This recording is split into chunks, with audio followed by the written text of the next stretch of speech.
Bonjour à tous, on se retrouve pour un nouveau Texama Show, comme d'habitude pour l'actualité informatique et technologique de la semaine.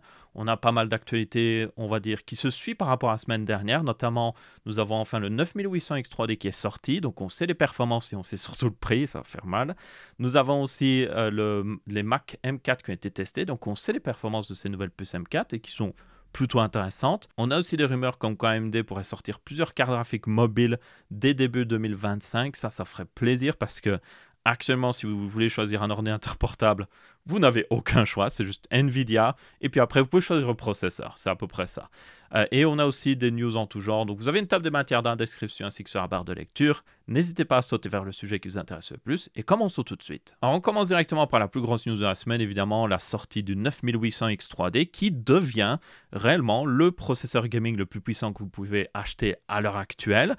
Au niveau performance, dans les tests ici, comme vous pouvez voir de Hardware Unbox, il est environ 8% plus rapide en 1080p que le 7800 X3D. Ça inclut une section de jeux plutôt variée. On voit même que certains jeux comme Starfield a une upgrade de performance de 21%, ce qui est massif. Vous avez aussi très notable Microsoft Flight Simulator, qui est un jeu très limité par le CPU. Donc là, on voit que le CPU a vraiment été upgrade pour avoir un tel gain de performance. Donc c'est cool à voir. Vous avez aussi du coup d'autres tests qui sont sortis, notamment ici ce Tech Power Up, où là le gain de performance est un petit peu plus bas. Eux, ils ont trouvé 4 à 5% en moyenne en 1080p, donc ça va un petit peu varier, tenez-en compte, d'une publication à l'autre, mais je pense que celle de Hardware Unbox est assez réaliste parce que vous avez une sélection de jeux qui est juste très variée, et donc ça montre un petit peu tous les cas possibles. Donc n'hésitez pas à voir justement par rapport à votre jeu à vous, hein. Si vous jouez énormément à Flight Simulator, ben là, clairement, c'est une très bonne upgrade. Par contre, on peut voir que les jeux en bas, comme, je sais pas moi, Forza Horizon, l'upgrade est de 0% par rapport au 7800 X3D. Donc, ça varie énormément d'un jeu vidéo à l'autre, ce qui, évidemment, n'est pas très étonnant. Alors, pour atteindre une telle upgrade de performance, qui n'est pas négligeable, ce qu'a fait AMD, c'est que tout simplement, déjà, on a l'upgrade de performance de la nouvelle architecture qu'on a dans les Ryzen 9000. Donc ça, évidemment, ça donne un petit gain, mais on le sait très bien avec les autres Ryzen 9000, ce gain n'est pas non plus incroyable. Mais la deuxième raison pour laquelle ils ont un meilleur gain par rapport au 7800 X3D, c'est le fait qu'ils ont changé comment était mis le cache X3D. Donc pour le 7800 X3D, le cache X3D est mis par-dessus les cœurs CPU. Donc c'est-à-dire que si les cœurs CPU chauffent beaucoup, donc par exemple s'ils atteignent une haute fréquence, bah, ça peut affecter le cache et donc ils sont obligés de restreindre la fréquence de ces cœurs pour éviter que le cache soit dégradé. Donc c'est-à-dire que le 7800 X3D ne fonctionne pas à une aussi haute fréquence que les autres Ryzen 7000. Pour le 9800 X3D, ils ont mis le cache X3D par en dessous des cœurs CPU. C'est quelque chose qu'ils essayaient de faire depuis quelques temps, mais qui n'arrivait pas au niveau production, parce que peut-être juste là, les taux de production n'étaient pas assez bons. Et donc ici, maintenant avec le fait qu'ils ont réussi à le faire, ben, le cache X3D est beaucoup moins affecté par la chauffe des cœurs, et donc ils peuvent se permettre de enfin mettre les vraies fréquences CPU qu'on a sur les autres Ryzen 9000. Donc le gain de performance vient de la nouvelle architecture, mais surtout du fait que ce 9800 X3D peut enfin avoir les mêmes fréquences qu'un autre Ryzen 9000 comparé au Ryzen 7800 X3D qui lui était bridé au niveau justement fréquence. Mais qui dit augmentation de fréquence dit forcément, oui, une augmentation aussi de la consommation. Le 7800 X3D, lui, était très efficace au niveau énergétique. Vous pouvez voir qu'en moyenne, dans 13 jeux par Tech Power Up, ils ont trouvé qu'il consommait 46 watts, ce qui est vraiment pas grand-chose. Alors que maintenant, le 9800 X3D, lui, monte à 65 watts. C'est clairement un petit peu plus. Ça reste très bas, surtout par rapport à Intel. Ça, il ne faut pas se voiler la face. Si on regarde même le Ultra 9 285K, lui, il a 94 watts. Ou même un 12700K qui date un petit peu était à 74 watts. Donc oui, clairement, AMD reste très efficace au niveau énergétique. Mais forcément, qui dit une plus haute fréquence dit plus de consommation. Donc on perd quelque part et on gagne autre part. Pour la plupart des gens, aucun problème, parce que 65 watts en charge dans un jeu, c'est rien du tout à refroidir. C'est très facile à refroidir. Avec n'importe quel refroidissement CPU moderne, vous n'aurez aucun problème. Et même dans des tâches, on va dire, applicatives qui vont vraiment stress tester le CPU, donc là on a tous les traits d'utiliser, vous pouvez voir que le 9800 X3D stock est à 155 watts, ce qui est raisonnable. C'est largement, on va dire, en dessous de pas mal de CPU, même chez Intel surtout. Donc ce sera facile à refroidir, ça, il n'y a aucun souci. Mais c'est clairement plus haut que le 7800 X3D qui, lui, en multithreadé, consommait 74 watts. Alors, ça va varier un petit peu d'une publication à l'autre, tenez-en compte. Des fois, certains voient qu'ils montaient à 80 watts ou autre chose, mais clairement, AMD a fait des sacrifices au niveau consommation, ce qu'ils pouvaient se permettre de faire parce que le 7800 X3D était extrêmement efficace au niveau énergétique. Donc, ils pouvaient se permettre de faire ces sacrifices, mais ils ont fait ces sacrifices pour gagner en performance derrière. Donc, c'est pour ça que, selon moi, ce 9800 X3D est un bon CPU, il n'y a pas de souci, même si on va parler du prix après, ce qui est assez important, mais c'est un bon CPU, c'est une bonne upgrade. Alors, si vous avez un 7800 X3D, aucune raison d'upgrade, évidemment. Je pense que c'est surtout intéressant si vous avez un 5800 X3D ou d'autres CPU de la Ryzen 5000, peut-être même un, je sais pas moi, un Core Intel de 12e génération. Là, oui, il y a une bonne raison d'upgrade. Mais le truc, c'est que je pense qu'on a tellement été déçus par la sortie des Ryzen 9000 jusqu'à maintenant et aussi des Core Ultra 200 que maintenant qu'on voit un CPU avoir une upgrade de performance respectable, c'est-à-dire pas très loin des 10%, vous avez beaucoup de reviewers qui sont en mode « Wow, c'est génial !» Mais je suis juste en mode « Bah non, c'est ce qu'on devrait avoir en temps normal, en fait. C'est bien, hein, ça fait pas de mal, mais c'est pas non plus, selon moi, incroyable. Pour moi, quelque chose d'incroyable, ce serait une upgrade de performance de 15-20%. Or, dans certains jeux, on l'a vu, l'upgrade de performance était incroyable. Dans Starfield, 23 ou 21%, c'est juste énorme. Dans Microsoft Flight Simulator aussi. Donc ça, là, c'est réellement incroyable. Mais c'est pas incroyable pour tout le monde et partout non plus. Et je rappelle que Windows doit toujours fixer des problèmes de performance sur les Ryzen 9000. Donc ça, faudra voir s'ils le feront. Il y a aussi peut-être aussi des problèmes de performance sur les Core Ultra 200. Donc, enfin, tout le monde a des problèmes de performance avec Windows. Merci Windows, merci Microsoft. Il serait peut-être temps d'optimiser votre système d'exploitation plutôt que de rajouter des IA partout. On va en parler d'ailleurs après de ça. Alors du coup, quel est le prix de ce 9800 X3D? Eh bien, il est salé. Ça, on va pas se le cacher. Ok, il est très performant, mais vous allez le payer hyper cher. Le site qu'il a le moins cher, c'est un site allemand. Il est à 550 € en Europe et il peut même monter à plus de 600 € selon le site. Et le problème, c'est que il est plus en stock. Il a été tellement populaire que tout le monde en a pris et que il y a tout simplement plus de stock. Ou en tout cas, AMD n'avait pas prévu assez de stock. C'est aussi possible que ce soit le cas, honnêtement. Mais dans tous les cas, oui, il n'y a aucun stock à l'heure actuelle, donc vous ne pouvez pas vraiment l'acheter. Apparemment, le stock pourrait revenir en décembre, donc on verra bien. Mais en attendant, pour le moment, oui, c'est le meilleur CPU, mais vous ne pouvez pas vraiment l'acheter. Et un dernier truc du coup qu'il faut parler, c'est que il faut parler prix-performance. Ok, c'est le plus performant, mais vous payez tellement cher que là, on se pose la question de est-ce que ça vaut vraiment la peine? Parce que si on regarde un nouveau chiffre de performance, notamment sur Tech Power Up, alors c'est pas le plus représentatif encore une fois, mais c'est juste pour vite fait illustrer, vous pouvez voir que déjà le 7800 X3D, oui, même s'il est 8% derrière, dans certains cas en moyenne chez certains reviewers, moi je me souviens qu'à une époque il était vendu 350 €. Ou même 360 € chez certains sites, voilà quelques mois. Donc ça veut dire qu'à l'heure actuelle, on a un meilleur CPU qui est sorti. Le 7800 X3D a augmenté en prix aussi. Mais au final, par rapport à ce qu'on paye, par rapport au niveau de performance qu'on a, on a perdu en fait. On a clairement perdu.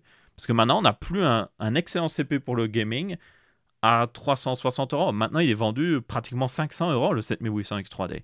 Et le nouveau CPU King des performances est à plus de 500 €. Donc, d'un point de vue consommateur, d'un point de vue performance pour le prix, comme je le dis, on est perdant en quelque sorte. Alors, il y a quand même un processeur en particulier qui offre un petit peu un gain assez intéressant. Alors, c'est le 9700X. Alors, je ne sais pas si Tech Power Up a testé avec le nouveau BIOS. Je ne pense pas que ce soit le cas. Mais le 9700X a eu un nouveau BIOS qui le met à 120 watts. Et maintenant, ça lui permet de regagner des performances. Alors, il n'est toujours pas aussi performant même qu'un 7800 X3D dans les jeux vidéo, mais il n'est pas très loin. Et l'avantage du 9700X, c'est qu'il est vendu 350 €. On peut regarder d'ailleurs sur GPU Tracker qui traque plus que des GPU au final. Et on peut voir que le 9700X, même sur Megacore, est vendu 339 euros. Là, c'est la meilleure valeur pour les jeux vidéo. Oui, le 9800X 3D est plus performant, genre beaucoup plus performant même. Là, c'est clairement 10% de performance en plus. Mais il coûte pratiquement 550-600 euros. Celui-là, le 9700X, est en stock. Il est assez moderne, c'est un Ryzen 9000, donc c'est-à-dire que si dans le futur Windows fixe enfin les problèmes ou autre chose, ses performances devraient être un petit peu augmentées, j'espère, hein, on croise les doigts, on tape du bois. Mais dans tous les cas, c'est un CPU moderne, sur une plateforme moderne, et il est vendu 339 euros, donc franchement, et ça va certainement être... Je vais faire un guide d'achat processeur, mais pour moi, ça va être le processeur à acheter en fait. Ensuite, la semaine dernière, on a vu la sortie de tous les produits Apple, évidemment, dans le Texama Show, et j'ai précisé que c'était bien qu'ils passaient à 16 Go de RAM, mais que par contre, ce n'était toujours pas acceptable, selon moi, qu'il y ait des SSD soudés sur les cartes mères en 2024, et que ce soit aussi difficile d'upgrade le stockage d'un MacBook quand on l'a déjà acheté. Eh bien, il y a un modeur qui s'appelle BOF ou iBOF, peu importe comment vous voulez le dire, qui a tout simplement fait, comme vous pouvez voir, un SSD qui peut être retiré d'un Mac. Du coup, ici, si je me souviens bien, oui, c'est un Mac M1, c'est même un Mac Air. Donc, c'est un des Macs les plus fins qui existent. Donc, là, pas d'excuses des fanboys Apple qui disent « Oui, mais c'est parce que c'est pour le rendre fin, il n'y a pas la place ou autre chose. » Non, ce mec-là, la modification qu'il a fait, vous allez le voir, prend plus de place que si Apple avait mis un slot d'SSD eux-mêmes. Et pourtant, ça rentre toujours dans un Mac M1 Air. Donc, c'est tout à fait possible de le faire. Il n'y a juste aucune raison de ne pas le faire. Donc, comme vous pouvez voir, ça ressemble à un petit SSD M.2, mais ce n'est pas vraiment un SSD M.2. Je vais en parler après. Donc, le Mac ici M1R a 2 puces de mémoire, donc des puces NAND, qui sont, comme vous pouvez voir, soudées sur la carte mère. Alors, c'est des puces BGA 110 pour information, comme il le précise. Donc, il y a 110 pins pour connecter chaque puce de NAND et elles sont connectées directement. Il n'y a pas de microcontrôleur parce que c'est connecté directement au processeur Apple ou au SoC Apple qui lui gère lui-même le SSD. Donc, c'est différent d'un SSD NVMe. J'en ai un normalement ici quelque part sur mon bureau. Je ne sais pas où il est passé. Le voilà. Un SSD NVMe classique. Vous avez, comme vous pouvez voir, la NAND qui est juste ici. Et à côté de ça, près du début du slot, vous avez un contrôleur. Donc, c'est littéralement un microprocesseur qui va gérer les données, les stocker de la manière la plus efficace sur la NAND. Apple fait différemment ici parce que eux, c'est leur SoC qui va gérer ça directement. Donc, il n'y a pas de microcontrôleur juste à côté. Donc, ça veut dire que les SSD Apple sont encore plus simples techniquement que les SSD NVMe. Ils coûteraient en théorie moins cher parce que vous n'avez pas un microprocesseur dessus. Donc, ça, c'est quelque chose qu'il faut quand même noter. Bref, du coup, vous avez 2 puces BGA 110. Ça va dépendre d'un Mac à l'autre, hein, tenez-en compte. Et ce qu'il a fait, lui, c'est qu'il a créé un PCB, comme vous pouvez voir, qui se soude sur tous ces 110 pins de chaque puce mémoire et du coup permet de rediriger. Alors, ce qu'il a fait, c'est que certains de ces pins gèrent l'alimentation des puces.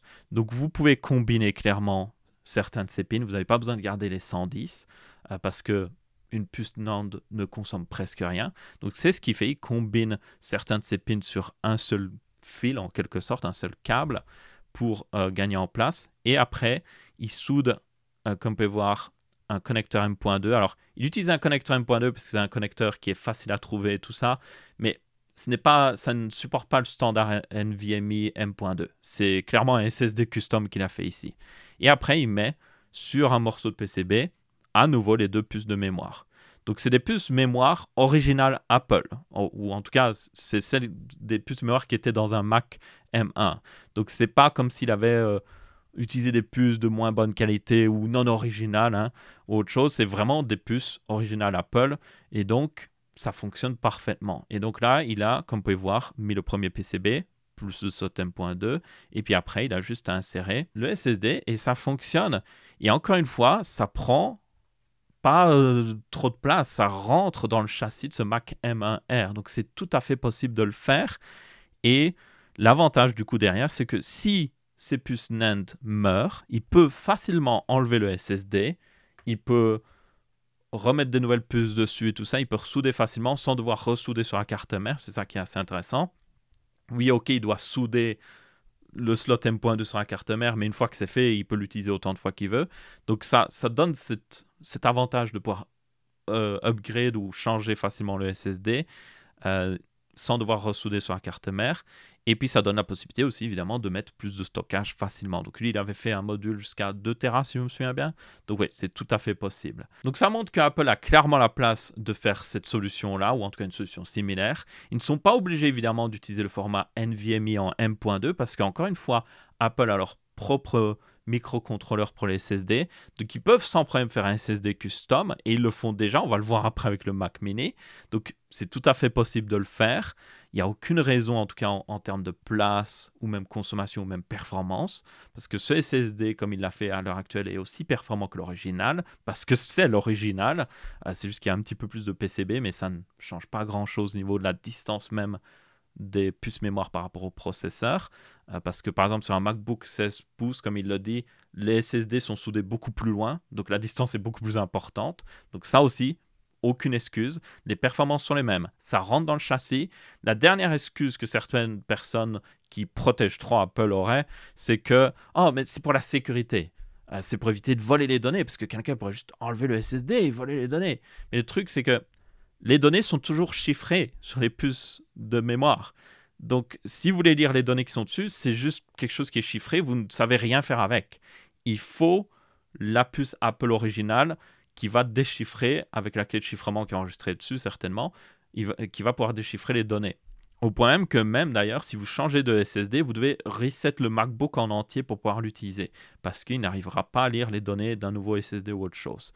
Donc, c'est juste pour vous illustrer que au niveau sécurité, ça ne change rien. Et surtout, vous pourriez vous dire, ah oui, mais quelqu'un peut enlever le SSD, donc il peut voler facilement les données. Mais le truc, c'est, si quelqu'un a déjà accès à ce point-là à votre MacBook, genre il peut l'ouvrir et prendre le SSD qui est dedans, il peut aussi juste prendre le MacBook, essayer de trouver votre mot de passe autre chose, ou faire du social engineering pour trouver votre mot de passe, qui sera encore plus facile.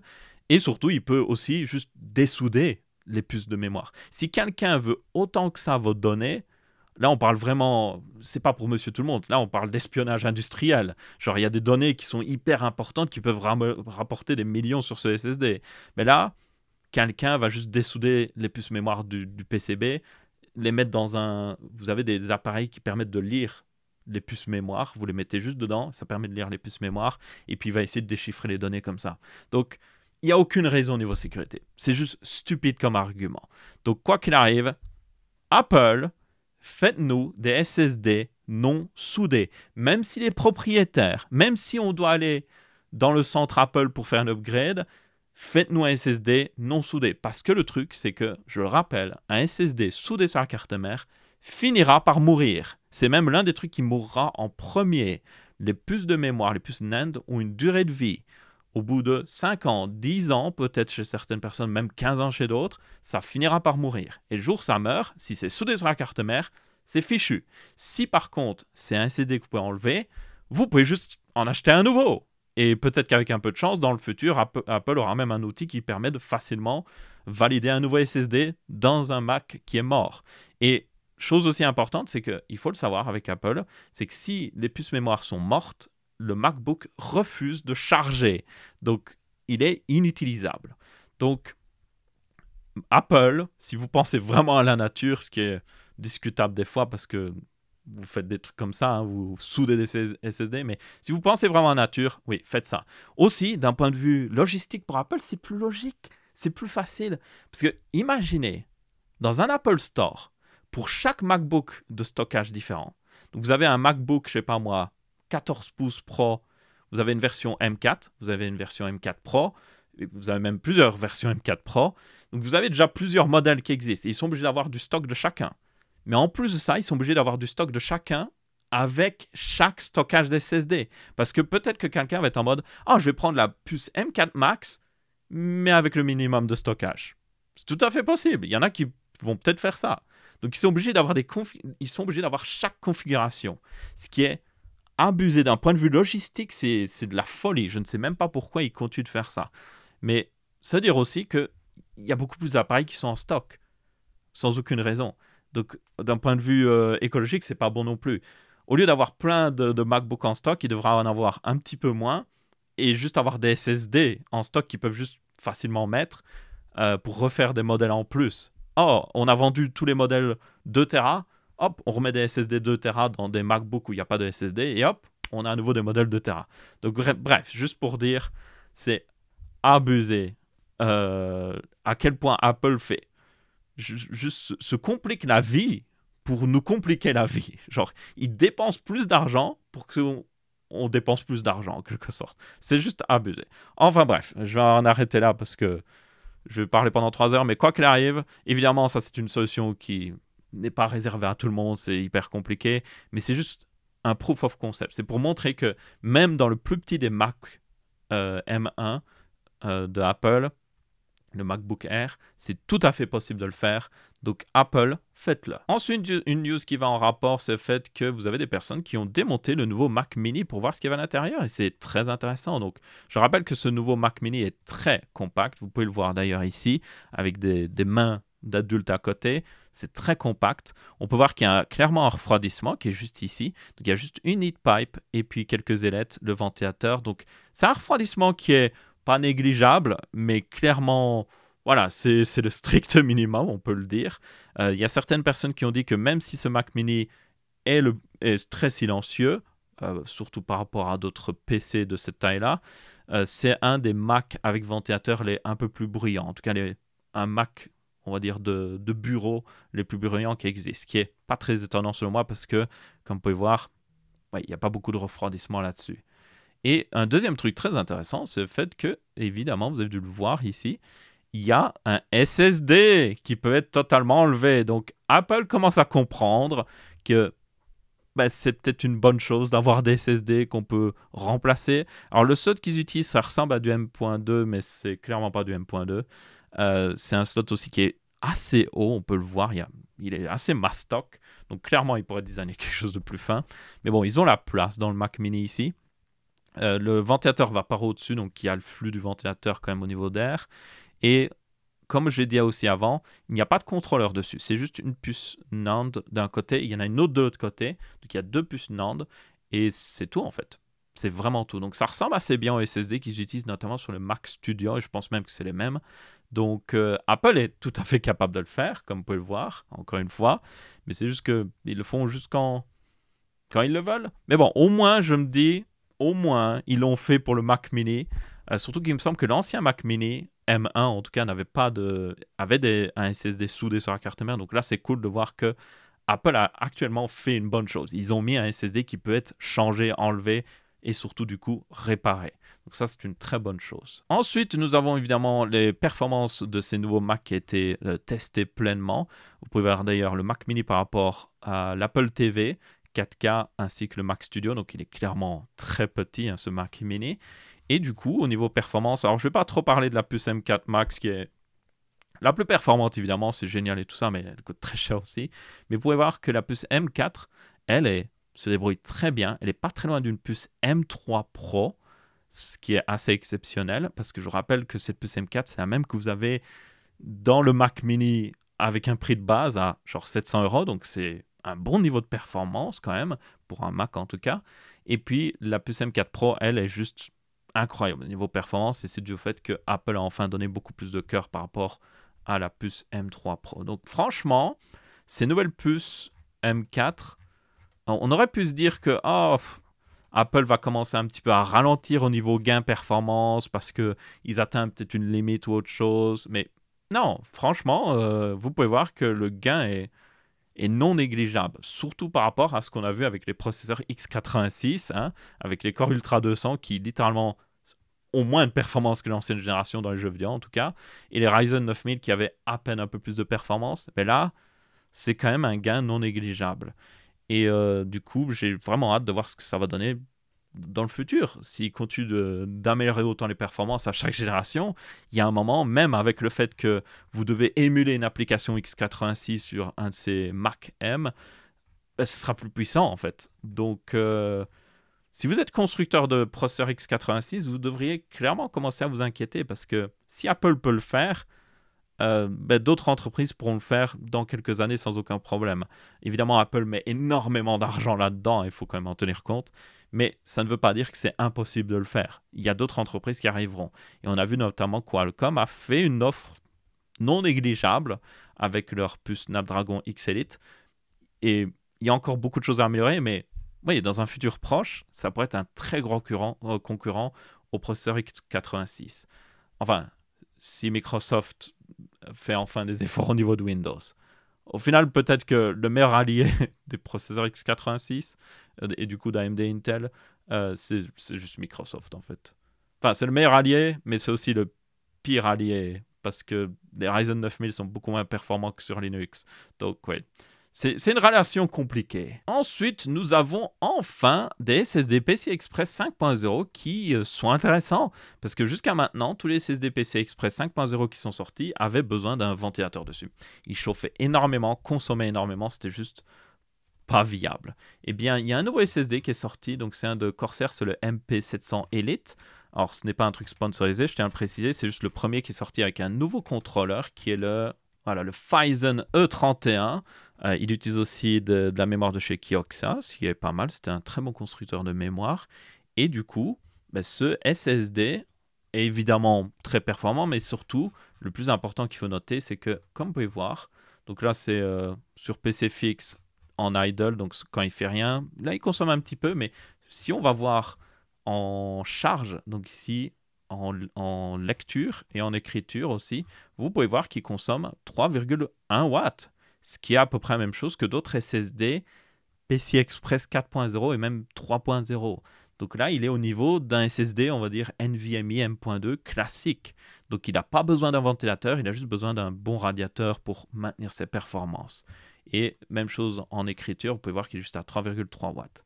Et comparé, évidemment, à d'autres SSD PCI Express 5.0, on peut en voir, il y en a un ici, c'est le Corsair MP700 Pro 2 Tera ici, qui lui est un des premiers SSD PCI Express 5.0, et il consommait 7 watts dans le même test, ou 6,4 watts en lecture. Donc ça requiert un ventilateur. Au-dessus de 5 watts, vous avez besoin soit d'un énorme radiateur, ou alors un ventilateur pour refroidir un SSD comme ça.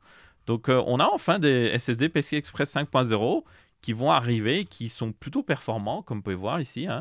Ils ont fait des tests, donc on voit l'efficacité énergétique. Donc c'est le nombre de mégabytes par seconde par watt, et vous pouvez voir qu'il est un des plus efficaces.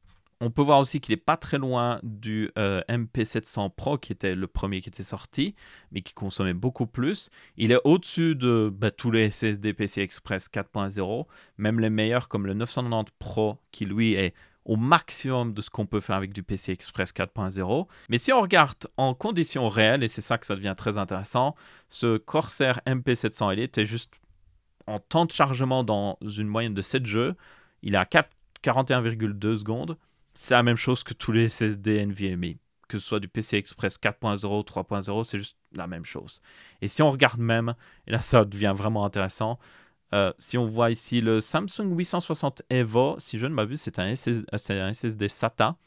Donc SATA, limité à 500 mAh à la seconde, donc une assez vieille technologie quand on y pense par rapport aux SSD modernes. Et aussi, il faut le préciser, un SSD moderne NVMe utilise le protocole NVMe qui a été designé pour SSD. Donc c'est pas juste une différence de performance ou en tout cas de vitesse, il y a aussi d'autres différences grâce à ce nouveau protocole qui sait mieux exploiter les SSD. Et pourtant, un SSD SATA est juste à peine plus lent. 46,1 secondes, c'est juste 3 secondes plus lent. C'est rien du tout. Donc c'est juste pour illustrer à quel point juste... Oui, avoir un SSD NVMe ne fait pas de mal, surtout pour les futurs jeux qui utiliseront plus ces SSD-là. Il y en a peut-être un d'ailleurs dans les chiffres ici, mais je n'ai même pas l'impression. Baldur's Gate 3, non, pas vraiment. Cyberpunk, qui est un jeu quand même, on peut le dire, très moderne et très lourd. Pas une énorme différence. Hogwarts Legacy, qui est mal optimisé, mais même lui, même en étant mal optimisé, ça ne change rien. Donc oui, juste pour dire que tant que vous achetez un SSD NVMe, même 3.0, donc du PCI Express 3.0, c'est largement suffisant. Achetez juste un bon SSD NVMe d'une bonne marque réputée, qui a une bonne garantie derrière, comme ça il dure dans le temps. Achetez aussi peut-être un moins cher, mais à plus haute capacité du coup, parce que comme il a une plus haute capacité, il durera plus longtemps dans le temps, parce qu'il y a juste plus de puces mémoire, donc ça augmente sa durée de vie, parce qu'il y a plus d'espace de stockage au final, donc il faudra plus de temps pour dégrader les puces mémoire dessus. Donc faites ça en fait.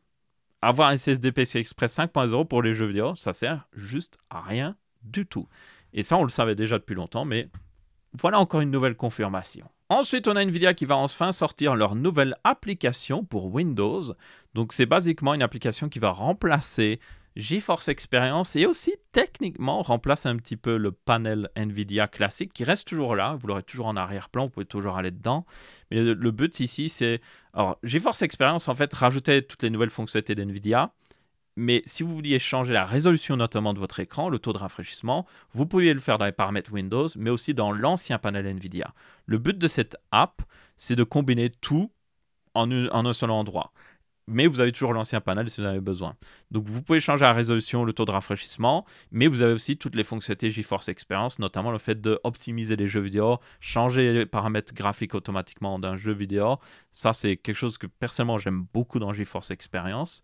Et surtout, le plus important, vous avez toutes ces fonctionnalités-là sans devoir vous connecter à un compte NVIDIA. Enfin, fini de devoir mettre un compte NVIDIA qui, selon moi, ne servait à rien du tout. Maintenant, vous pouvez juste utiliser pleinement toutes les fonctionnalités directement. Alors, cette nouvelle application devra arriver dans les nouveaux drivers qui sortiront dans un futur proche, mais vous pouvez maintenant, c'est sorti de bêta, vous pouvez la télécharger officiellement et commencer à l'utiliser si vous avez une carte graphique NVIDIA. Je voudrais bien montrer à quoi ça ressemble, mais j'ai une carte AMD évidemment dans mon PC, donc tenez-en compte. Dans tous les cas, il y a aussi d'autres nouveautés qui ont été rajoutées. Donc ça, il faut en tenir compte. C'est plutôt cool à voir. Vous avez toujours aussi le fait de pouvoir un petit peu régler notamment les niveaux de performance de votre carte graphique. Alors, c'est pas aussi, on va dire, poussé que MSI Afterburner. J'essaie de le trouver d'ailleurs. C'est ici, voilà. C'est pas aussi poussé que MSI Afterburner, mais vous pouvez, par exemple... Je cache un petit peu, mais c'est pas grave. Vous pouvez changer le voltage maximum, le power maximum. Donc, vous pouvez monter à 110% sur certaines cartes graphiques. La température maximum. Donc, ça permettra déjà de booster un petit peu les performances. Et surtout, vous pouvez avoir l'overclocking automatique qui permet de automatiquement overclocker votre carte graphique. Alors, ça reste basique, tenez-en compte. Si vous voulez vraiment avoir le maximum de performance avec votre carte graphique NVIDIA, j'ai fait une vidéo sur l'undervolting. N'hésitez pas à aller la voir. Ça, c'est la meilleure technique. Si vous voulez vraiment en tirer, vous pouvez tirer sans problème 7,5, 10%, même un peu plus de 10% de performance en plus sur certaines cartes graphiques NVIDIA, juste en faisant de l'undervolting et de l'overclocking combiné. Donc, n'hésitez pas à le faire. Mais bref, dans tous les cas, nouveau panel NVIDIA, cool à voir. Même si on n'aurait jamais dû avoir GeForce Experience avec le login obligatoire selon moi, mais c'est cool que maintenant on a enfin une application qui est bonne et surtout qu'on peut utiliser directement. Et vous avez toujours l'enregistrement intégré, donc vous pouvez enregistrer votre gameplay, tout ça. Ils ont aussi rajouté, il faut le savoir, ça fait un moment, hein, mais je tiens à le préciser parce que c'est assez important selon moi, c'est qu'ils ont rajouté du dual piste audio, donc vous pouvez enregistrer le son du jeu et le son de votre micro sur une piste séparée, donc ça c'est très pratique. Donc ouais, ma foi, une bonne chose si vous avez une carte graphique NVIDIA en tout cas. Si vous êtes sur AMD, le panel AMD est plutôt bien foutu en vrai. Ensuite, on a une news avec Microsoft qui met des IA partout. Donc ça, j'en avais parlé juste avant que peut-être qu'ils devraient se concentrer à améliorer Windows, en tout cas les performances de Windows, l'optimisation de Windows plutôt que de rajouter des IA partout. Mais non, c'est ce qu'ils ont décidé de faire. Donc oui, Windows va rajouter de l'IA dans Notepad. Notepad, le truc qui permet de prendre des notes dans Windows. Est-ce qu'il y a une image d'ailleurs? Oui, voilà, il est là. Donc Notepad, c'est le truc de notes de base de Windows, qui a été un petit peu amélioré avec Windows 11, notamment avec le fait que vous pouvez mettre des onglets, donc c'est différents fichiers texte. Ils ont amélioré déjà ça. Mais là, ils se sont dit, hey, il faut mettre des IA dedans. Donc là, cette IA vous permettra de réécrire des parties de texte, ce genre de choses, peut-être générer du texte, donc basiquement surtout centré sur le texte, qui est tout à fait logique par rapport à l'application, mais il faut en tenir compte, et on le voit avec la petite icône au-dessus à droite ici avec l'image de profil, ça requerra un compte Microsoft, parce que ça tourne dans le cloud. Oui, la génération de texte ici n'est pas fait en local, ça tourne dans le cloud. Donc ça requiert un compte Microsoft, ça requiert Internet, et ce sera rajouté. Alors, si vous n'êtes pas connecté à Microsoft, du coup, ça ne fonctionnera pas. Mais vous aurez quand même le bouton qui est là. Et ça, je trouve ça embêtant, on peut le dire. Donc, oui, Microsoft, peut-être que vous devriez vous concentrer à optimiser Windows, le faire qu'il soit plus performant, peut-être mieux supporter aussi les processeurs en ARM, parce que c'est clairement le futur, plutôt que de juste faire ça. Ça, c'est clairement une perte de temps. Enfin bref, ils ont aussi rajouté des fonctionnalités d'IA dans Paint et ils vont en rajouter plus, notamment, il y aura de l'IA générative. Vous pourrez, genre, augmenter la taille de l'image et générer le reste de l'image, comme un petit peu dans Photoshop. Ça, en réalité, dans Paint, ça, je dois bien avouer, c'est plutôt cool. Mais Notepad, par contre, oui, à quoi ça sert, franchement, à quoi ça sert? Ensuite, on a des rumeurs pour des RX 8000M, donc tout simplement des RX 8000 mobiles qui pourraient arriver dès début 2025, ce qui est tout à fait logique parce qu'il faut le savoir, début 2025, il y a un refresh des ordinateurs portables qui est prévu, comme chaque année. Lors du CES, vous avez des grosses annonces de tous les constructeurs qui vont montrer leur nouveau ordinateur portable pour l'année. Et donc, on s'attend à des nouveaux ordinateurs gaming avec surtout des nouvelles cartes graphiques. Parce que à l'heure actuelle, déjà 2024, on a juste eu la même chose. Je vous rappelle que début 2024, tous les ordinateurs portables gaming qui sont sortis avec les mêmes cartes graphiques que l'année dernière. Genre, on avait toujours les mêmes 4070, les mêmes 4060 mobiles, les mêmes 4080 mobiles. Donc, on a eu zéro upgrade, on peut le dire, au niveau ordinateur portable cette année-ci, à part au niveau CPU, quoi. Et puis peut-être certains nouveaux designs ou autre chose. Donc, bref, dans tous les cas, ici, avec les RX 8000 mobiles, on aurait 4 modèles qui pourraient exister. Un modèle haut de gamme qui remplacerait la 7900M, qui n'a pas beaucoup été utilisée, on peut le dire. Et je pense qu'il y a 2 ordinateurs portables qui sont sortis avec. Un modèle un peu plus milieu de gamme, voilà, avec 16 Go de RAM, enfin 12 Go de RAM, qui lui remplacerait plus peut-être une carte qui n'existait pas en fait dans la line-up AMD. Enfin, on avait vu des rumeurs d'une 7800M, donc ça remplacerait ça tout simplement. Et puis 2 autres cartes graphiques plus entrée de gamme qui, elle, remplacerait notamment la 7600M, qui est l'une des seules cartes graphiques AMD qui existe réellement au niveau ordinateur portable, que vous retrouvez dans plus d'un ordinateur en tout cas, qu'on retrouve notamment, enfin, on retrouve une variante qui est la 7700S, on la retrouve dans le framework 16 notamment. Donc, voilà, juste pour dire, ça, ce serait les remplaçantes. Et ils ont mis aussi, alors, c'est des specs supposés des futures cartes graphiques NVIDIA mobile, mais à l'heure actuelle, il n'y a aucune information là-dessus, donc c'est juste, à mon avis, ils ont pris les specs des RTX 4000 mobiles et puis ils ont mis un 5 devant et puis ils étaient en mode, voilà, on a changé tout. Donc juste pour dire, c'est très rumeur tout ça. Ça vient d'ailleurs, ces rumeurs de ces cartes graphiques AMD, ça vient d'une personne qui s'appelle Golden Pig Upgrade, qui est un pseudo très inspiré, on peut le dire. Donc il a déjà leaké plusieurs trucs par le passé qui semblent plutôt bien se confirmer. Donc c'est pas non plus quelqu'un qui sort de nulle part. Donc il y a de fortes chances que réellement il y a un semblant de RX 8000 mobile qui existe. Maintenant, il faudra voir si AMD va jusqu'au bout. Et c'est ça que par pitié, AMD, mettez des efforts là-dedans. Je sais que vous allez abandonner le marché du haut de gamme pour le moment, en tout cas. On verra bien plus tard. Mais le marché des ordinateurs portables, gamers notamment, il faut que vous soyez dessus. Parce que c'est un énorme marché, premièrement. Deuxièmement, c'est un marché où il n'y a aucune concurrence face à Nvidia pour le moment. Genre, si vous voulez un portable gaming, il a forcément un GPU Nvidia. Et peut-être, du coup, un CPU AMD ou Intel selon vos préférences. Mais sinon, c'est Nvidia.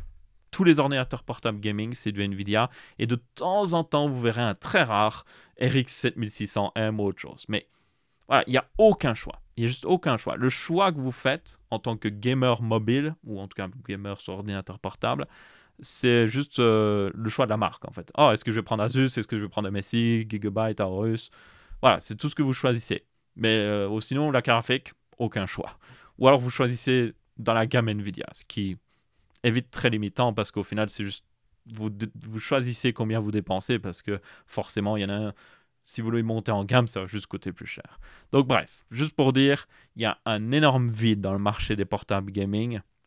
Et j'espère que Nvidia, j'espère qu'AMD va venir et essayer de combler un petit peu ça, parce que s'ils veulent vraiment gagner des parts de marché, ça se fait aussi au niveau des portables gaming, qui représentent une énorme part du marché gaming. On peut l'illustrer, parce que si on va sur le Steam Hardware Survey et qu'on regarde les cartes graphiques les plus populaires. Donc, si on tape, où est-ce que c'est? Vidéocarte, voilà.